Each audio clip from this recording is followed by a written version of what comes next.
As a quick reminder, what we covered in the last part was the 1970s change, and the world change actually, from socialism to capitalism. And the reason that's so important is because the world changed and shifted to a 401k or pension plans is because it forced many people who were E's and S's to become investors. Like I said, my poor dad was a very smart, good man, but he was a non-investor. There's people who are passive investors, and that's what most people are. They go to their company, they just put in their 401k, and they hope and pray that person managing their money is smarter than they are. And the third type is the active investor. Now, if you're going to be an active investor, then you have to have financial education. And one of the keys to financial education, a lot of people say, well, it takes money to make money. How many people have ever heard that statement? Well, that's absolutely not true, because you'll prove tonight it doesn't take money to make money. What it begins with is a thing called words or vocabulary. The English language has approximately 2 million words in it. And each of us as individuals, they estimate, has command of about 5,000 words. So one of the ways to start increasing your wealth and your financial ability is change your vocabulary. And one of the reasons my poor dad was poor, as a good man, he had the vocabulary of a school teacher. You know, he thought gerunds and prepositions were really important. But I've never made $1 off a gerund or a preposition yet that I know of, you know. I need the difference between EBITDA, PEs, ROIs, IRRs. That's what makes me rich. So just know that words make you rich, and I'm going to be going into right now the basis of financial education is words.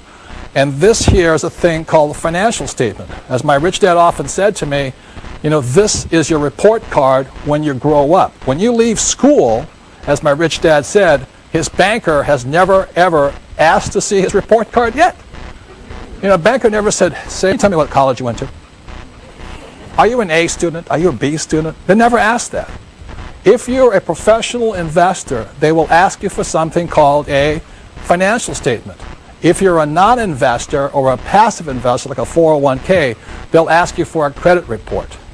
So to begin becoming rich, you must have one of these. I mean, it's a must. These people have credit reports. These people have financial statements. There's very, very big differences here. So let's begin with words here.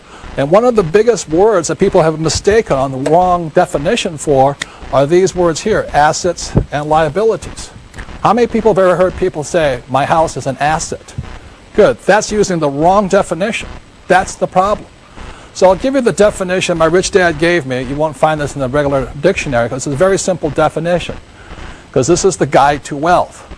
A definition of an asset is something that puts money in your pocket whether you work or not. That's very simply it. Okay? So when you look at this financial statement, this is income statement and balance sheet, and there's one more form that I'm not an accountant, but basic accountancy requires. It's called the statement of cash flow. And what that shows you here is this: assets are putting money in your pocket. So for example, I have a house, and every month, let's say I collect $100 from it after paying all my expenses, the house is an asset. But if the house goes unrented, and every month is now costing me money, that same house is a what? Liability. So this is the cash flow pattern of a liability. So when a person says their house is an asset, I then ask them, I say, is that house putting money in your pocket? They say, oh, no, but it's gone up in value. That shows lack of financial intelligence or financial IQ, okay? I'm not saying don't buy a big house. I'm not saying any of that stuff. I'm just saying don't call a liability a what? Asset. And that's the problem, is using the wrong word for the wrong thing here. Or I could have a car. If I use a car as a taxi and every month it put $1,000 in my pocket, it's an asset. But I have my BMW here and it's costing me $1,000 a month, it's a liability. So that's very simply it. So don't call asset or liabilities assets, and that's where people get in trouble. The next thing, like I said, my banker has never asked me for my report card yet, and my banker, if I'm going to borrow a lot of money from them, they want to see my financials. And what a banker is looking for is your financial IQ. They don't care how your academic IQ. They want to see how smart you are with money. And it's not that I wear nice clothes and have a nice watch and have a nice house and a nice car. A banker doesn't care, because how many people know people who are looking good but are flat broke? You know what I'm talking about here? So I mean, that's the big problem here. So when a banker looks at this thing, the banker is looking again at cash flow. So when a banker looks at this, let's say the person has a job, the money comes in and the money goes out. They look at that, that's a cash flow pattern of a poor person. If they don't change their pattern, they'll be poor. It is not how much money you make. It is how much money you spend is the issue here. For example, I have a doctor friend.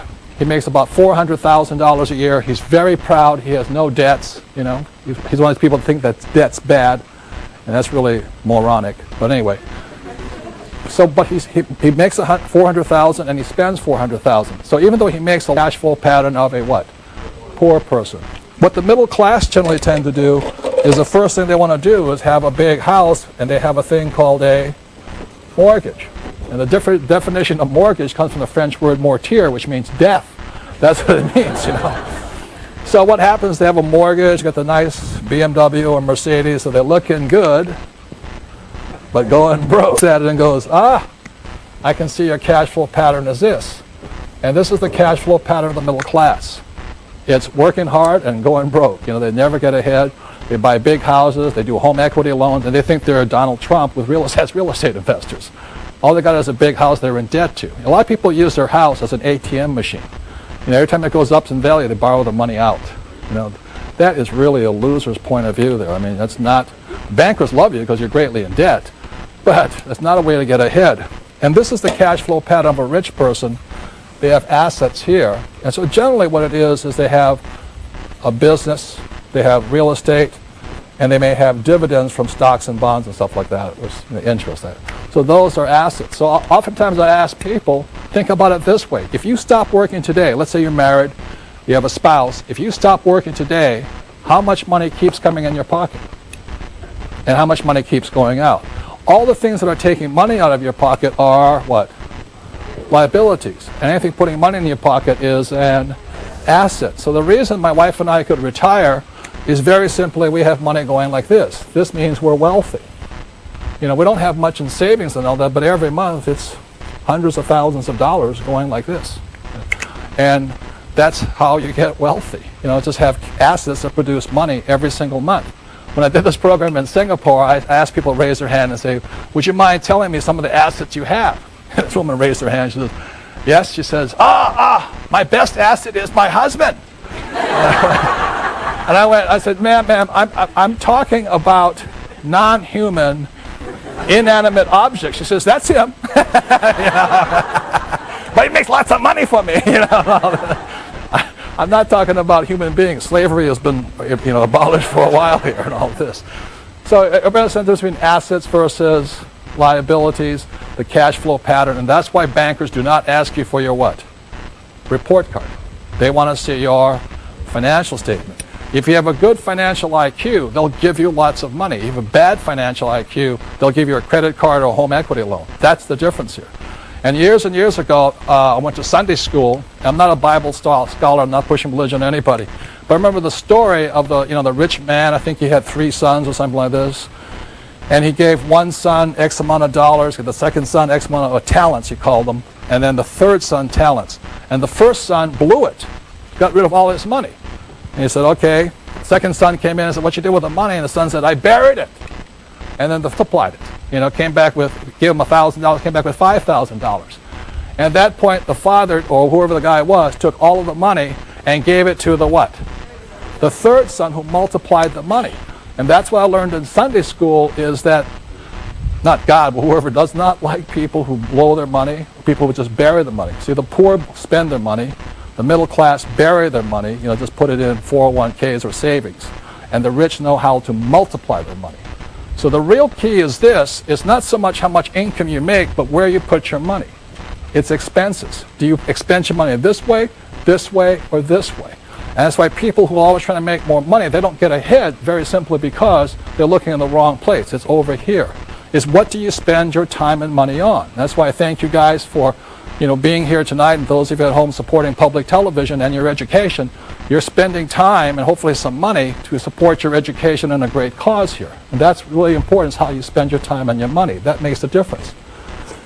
And then the third thing is this, is just to cover this thing why your house is not an asset, is when your banker says your house is an asset, your banker's not lying to you. This will explain it better, because to understand this, if you have a mortgage, on a balance sheet, it must balance. So if a mortgage is your liability, it has to balance. So your same mortgage is your bank's asset.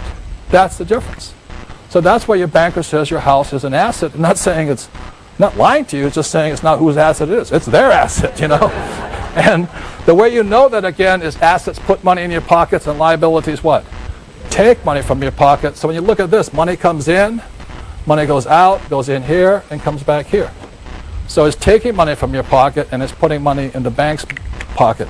And that is basically, you know, why your banker says your house is an asset. And why it's very important to understand the definition of the word you're using. Don't just use a word, because if you keep saying your house is an asset when it's a liability, or you say your car is an asset when it's really a liability, and your vacation to Hawaii is an asset versus a liability, or your home equity loan is an asset, you're not going to make it. Does that make sense to you guys here? But what most people tell you is this. Repeat after me. Work hard, save money, get out of debt, invest for the long term, and diversify. How many people heard this? Okay?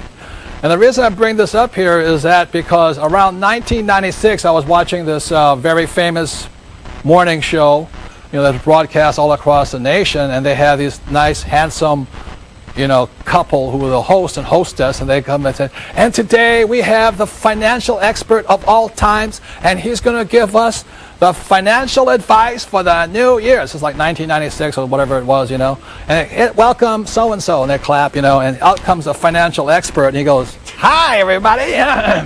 What I recommend for this year, 1997, is work hard, save money, get out of debt. I can't even do it straight. Invest for the long term and diversify. And the host go, oh, that is so brilliant. Oh, thank you for your infinite wisdom on this. On financial, we thank you. The next year, they invite them back, same thing. And for the new year, I recommend you guys what? Work hard, save money, get out of debt, invest for the long term, and diversify. And the host said, oh, I can't believe, what a genius, what a financial genius. Give him a hand, I can't believe it. Every year, same guy, same message, same advice. They think it's brilliant. Then after 2000, the stock market started to crash. And they bring the same expert on, and he comes on, and what I recommend is work hard, save money, get out of debt, invest for the long term, and diversify. And the market kept crashing. And he kept giving the same advice. And this is what I want to say about that advice. Between the year 2000 and 2004, millions of small investors lost an estimated $7 to $9 trillion. At the same time, Wall Street paid some of its biggest bonuses out. And this is the advice they were giving people here. I want to say to you, this advice used to work. It doesn't work today. I'm not saying it's bad advice. I'm just saying it used to work. After 1974, it started to change. And what I'm going to be going into is how that change came about and why people are getting in trouble following this advice, especially this one here. Because you're going to find out the most risky of all investments are savings, stocks, bonds, and mutual funds. They are the riskiest of all investments. But most people think they're safe. And that's what you'll find out, and that's why I thank public television for allowing me to say what I'm going to say, because there's many people, as I said, and organizations who do not want me to tell you what I'm about to tell you, and all the little people they hire who are financial experts, but they're not really financial experts. Do you realize most of financial experts are not I's, they're really E's and S's. They're salespeople. And I'll be going into some of those differences. Okay? So I know I'm an investor very simply because I live by my income on my investments. I don't live by my commissions. And there's a very big difference there. So going into it, the reason work hard is obsolete advice is because in 1943, the U.S. government punished anybody who was an employee. After 1943 was a thing called the Current Tax Payment Act. At that point, anybody who was an employee, the government got paid first. How many of you ever opened up your paycheck and gone, what happened to my money? That was 1943. So the problem with being an employee and working hard is the more you work and the more money you make, you go up in tax brackets. So you don't get ahead. These guys here are taxed heavily. These guys have all the tax loopholes. That's why I can make a lot of money and legally. The difference is I'm on this side here, but our school system teaches us to be this side. In 1986, they passed the 86 Tax Reform Act, and they taxed all doctors, lawyers, all the A students. They nailed them. And so, well, the attorneys I don't mind, but anyway. But what happened here is this, is that guys like me, you know, the C students, we can make more money and pay less taxes than the A students, which proves there's a God somewhere. The next thing is save money. The reason save money is an obsolete idea is because in 1971, a man named President Nixon took us off what's called the gold standard, or the Bretton Woods Agreement. And at that point, what happened in 1971, money turned into a currency. So what you started to save after 1971 was not money but a currency. And the problem with a currency is the government can print it faster than you can save it. And the other thing about this, if you understand economics, especially Keynesian economics, is that when you look at a dollar, a currency, let's say this is $1 and this is 40 years here, a currency is designed to go down to 5 cents over 40 years. A currency is designed to lose money so the government can keep running up debt. That's the reason. So they can print it faster than you can save it. That's the big problem with it. The next thing is this. If you look at the real stats, is this. And that's the reason I don't save money. If you look at this in the last few years, like I said, 1995 to 2005, what's happened is the dollar has gone this way, and the way you know how much is lost is gold went from $250 up to $500 in the same time. That means your dollar lost 50%. It lost 50% of its buying power. And the banks are paying you 1% interest. Tell me that's smart to save money. That's why the debtors started to win, because what was happening is this was going up and all this. And the reason this happens is for one very big, well, this is not the only thing. It's not just gold, because I can hear the economists going, he doesn't know what he's talking about. Well, I'm not saying I'm an economist. I'm saying just look at the price of gold. It takes twice as many dollars to buy the same amount today. But not only that, my father's house, which he purchased in, I think, 1965 or something, he paid $50,000 for it and took $5 million. It's the same house. So it means the purchasing power of the dollar went where? Down. The house didn't go up in value. Your dollar went down. And the other thing the economists say, well, that's not really a good indicator.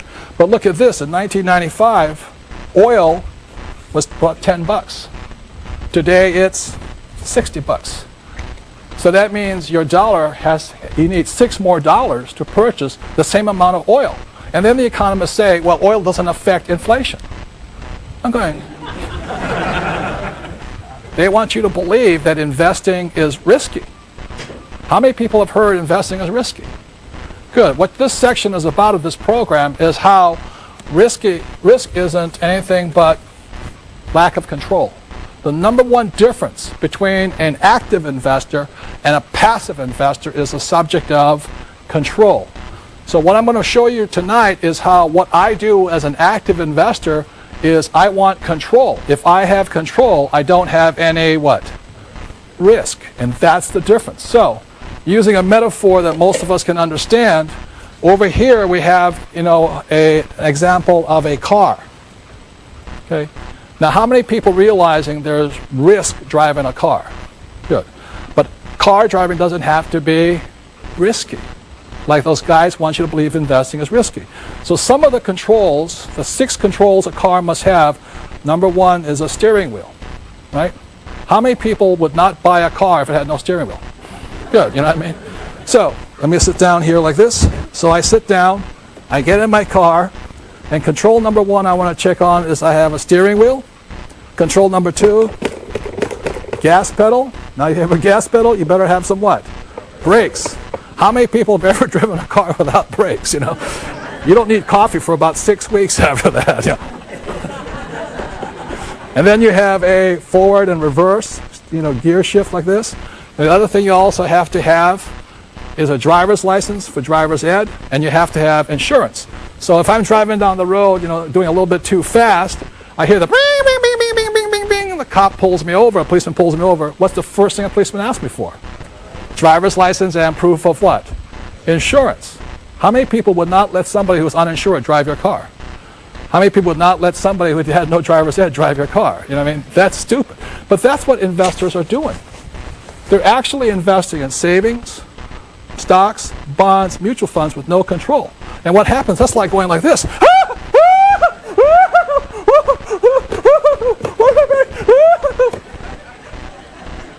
And that's why they think it's risky. Now, this is the worst part. Guess who else has no control? Your financial advisor. Your financial advisor. Diversify, diversify, diversify. Or what they do is this, is they go, I predict that, I predict this, I predict that. That's the kind of financial advice most people are getting. That's risky. That's not what I do. I want control. So, let me help get out of this wreck right now. So when I'm as an investor, I want 6 controls too. If a car has 6 controls, I want 6 controls as an investor. Control number 1, you look on the screen over here, is I want control of my income. Control number 2, expenses. 3 is asset value. 4 is liability. 5 is I want financial education or management. And 6 is I want insurance. Those are the 6 controls I want as an active investor. So when we come back, what I'm going to talk about is one of the ways to get rich is find that native genius that's well inside each and every one of us. And that's what the next section is about. Thank you very much.